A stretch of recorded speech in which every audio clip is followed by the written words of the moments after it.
Dr. Jonas, when someone is having a hallucination, is it better to agree with what they're hallucinating about until help gets to you? Or is it better to tell them what they are thinking isn't real so they will calm down? Yeah, this is a great question that I wish I had the perfect answer to, but it's gonna, similar to many of the other questions I've answered, it's definitely gonna depend on the situation. Specifically, the first thing that I think about is if the hallucination is causing significant distress, fear, concern, worry, leading to any safety concerns, that's something that I intervene on and challenge immediately.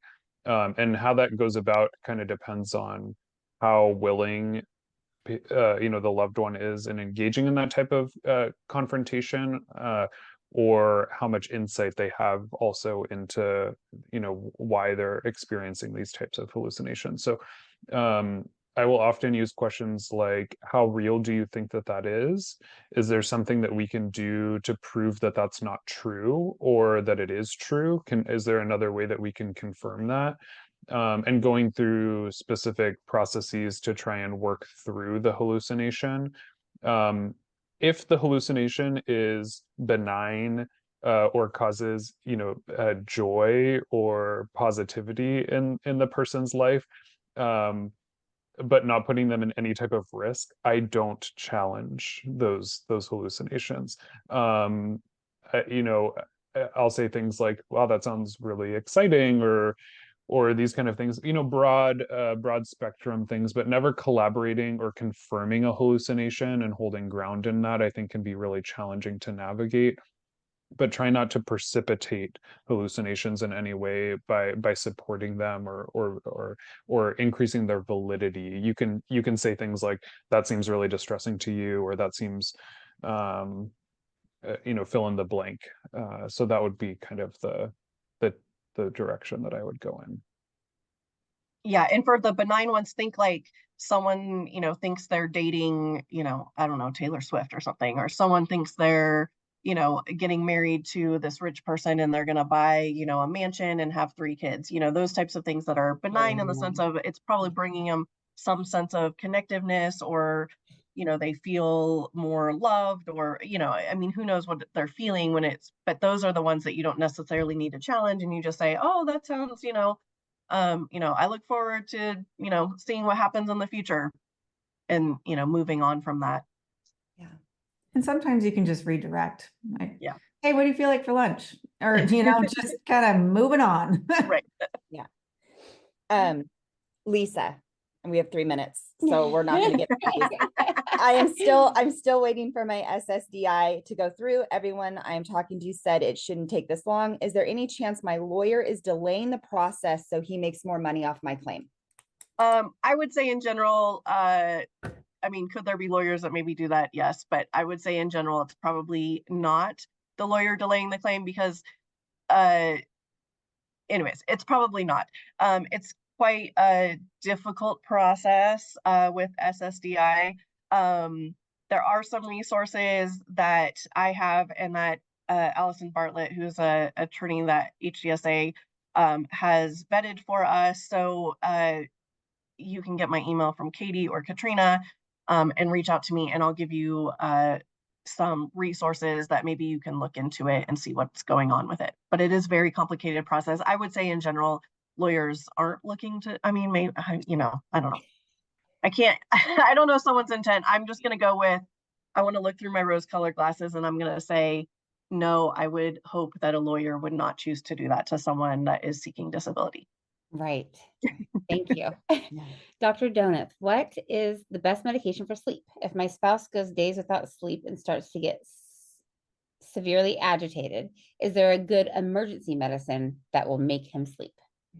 I think benzodiazepines, we've talked about this, I think, earlier in this panel, but Klonopin is one that I go to because it's longer acting. So it should last, 8 to 12 hours, depending on metabolism. And so that can cause, it's a slow onset, but slow taper. to help with acute sleep. There's lots of other ones on the market though, like Ambien or Lunesta. If you're staying up super late, you've probably heard commercials for them. They can cause things like sleepwalking and increased risk of hallucinations and vivid dreams and these kind of things. But so I typically go with the traditional benzodiazepines for something acute in these settings, but there's lots of meds on the market to also try and optimize. Dr. Duffy, do you have something to add to that? I'm just kind of curious because sleep has been a big issue Yeah. like lately in the community, and the emergency, like I need sleep now. So Dr. Donath, does the medications you just talked about, are they like fast acting and you'll quickly, like you get that relief, or is it something you titrate or? The benzos, you should be able to, I mean, a good dose of a benzo should help you fall asleep immediately. I've noticed more in patients with HD is that the staying asleep or, you know, being able to return to sleep after waking up in the middle of the night is the biggest challenge. And that's when, you know, all these other meds claim to be better at doing that. Pharmacologically, I haven't really seen anecdotally, you know, improvement in those things. So they should be quick onset and help with those types of things. The benzodiazepines are usually the emergency line medicine that I would use for sleep. Okay, thank you. Yeah, and I think so. Sleep is a big issue in Huntington's disease, and just kind of the normal baseline. Like we've already talked about reversed sleep-wake cycles, difficulty going to sleep, difficulty staying asleep, waking up frequently, what we call sleep fragmentation. All that's kind of normal HD experiences.